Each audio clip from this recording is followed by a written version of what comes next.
بسم اللہ الرحمن الرحیم۔ حضرت عیسیٰ علیہ السلام کے مصلوب کیے جانے کو 300 سال سے اوپر کا وقت گزر چکا تھا۔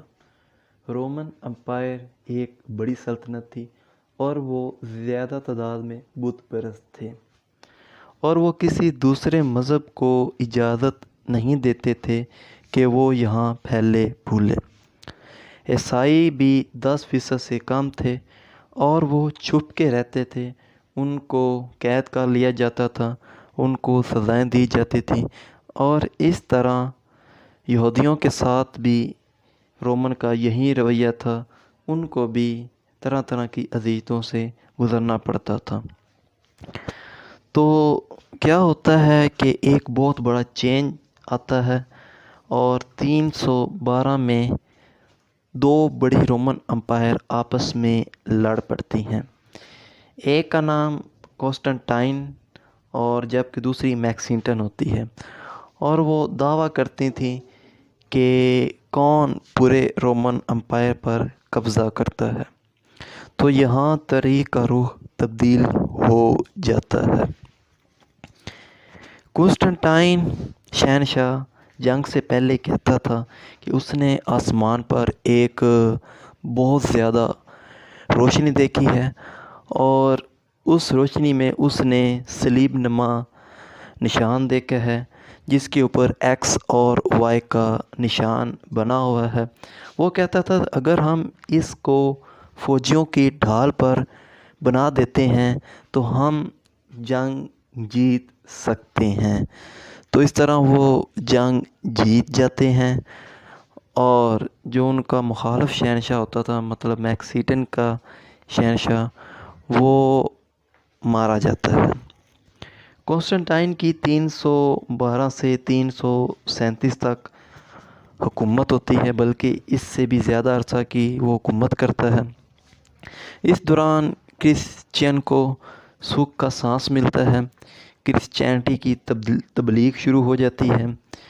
کانسٹنٹائن جو کہ خود کرسچینٹی کی طرف ہوتا ہے، اس لیے کرسچینٹی کو بہت زیادہ تقویت ملتی ہے، اور جو کہ بت پرست جو کہ رومن کے شروع میں بہت زیادہ تعداد میں تھے، وہ بھی کرسچینٹی کی طرف مائل ہونا شروع ہو جاتے ہیں۔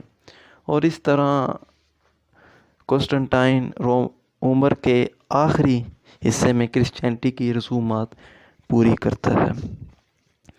کانسٹنٹائن اپنے دور میں ایک شہر بساتا ہے، اور اپنے نام کے ساتھ اس کا نام رکھتا ہے قسطنطنیہ پول، جس کو آج ہم قسطنطنیہ کے نام سے یاد کرتے ہیں۔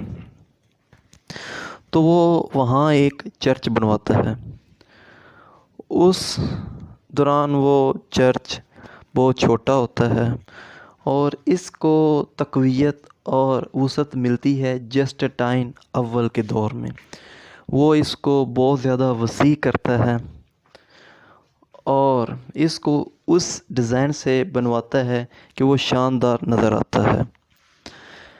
وہ اس کی چھت کو شیشوں سے بنوایا تھا، اور اس طرح اس کو ڈیزائن کروایا تھا کہ جب سورج کی روشنی پڑتی تھی تو اس کے جو اطراف کے مناظر تھے وہ غائب ہو جاتے تھے، اور وہ چھت ایسے نظر آتی تھی جیسے وہ ہوا میں معلق ہوتی ہے۔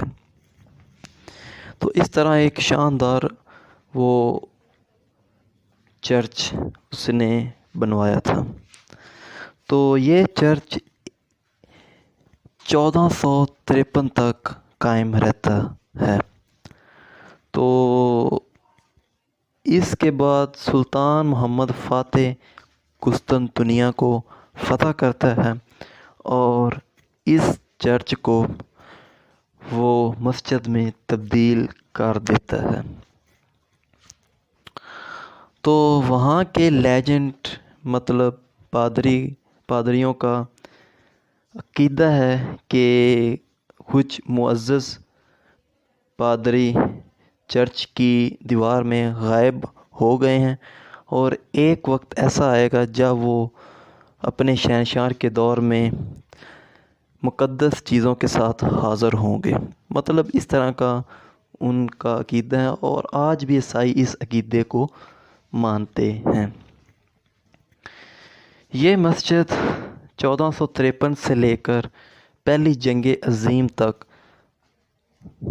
مسجد ہی رہتی ہے۔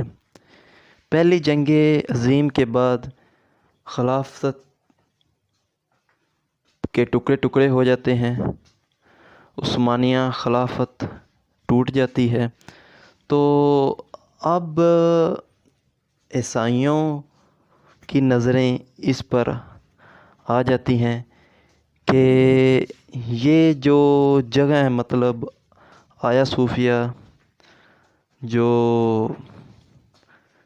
مسجد ہے، یہ پہلے چرچ تھا، اس لیے یہاں پر زبردستی قبضہ کیا گیا، اس لیے ہمیں دے دیا جائے۔ تو کمال شاہ اتا ترک جو کہ ایک مسلمان تھے، وہ مسلمانوں کے جذبات مجروح نہیں کرتے تھے، کیونکہ مسلمانوں کا بھی یہ کہنا تھا کہ نہیں، یہ 500 سال سے مسجد میں ہے، اس لیے اس کو مسجد ہی رہنے دیا جائے۔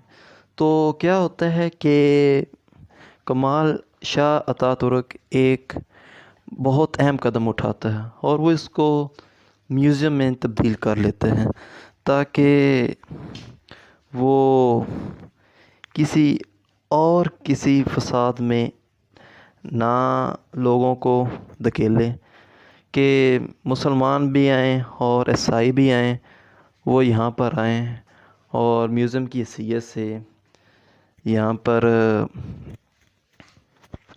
آئیں اور چلے جائیں، اس طرح کسی کے جذبات مجروح نہ کیے جائیں۔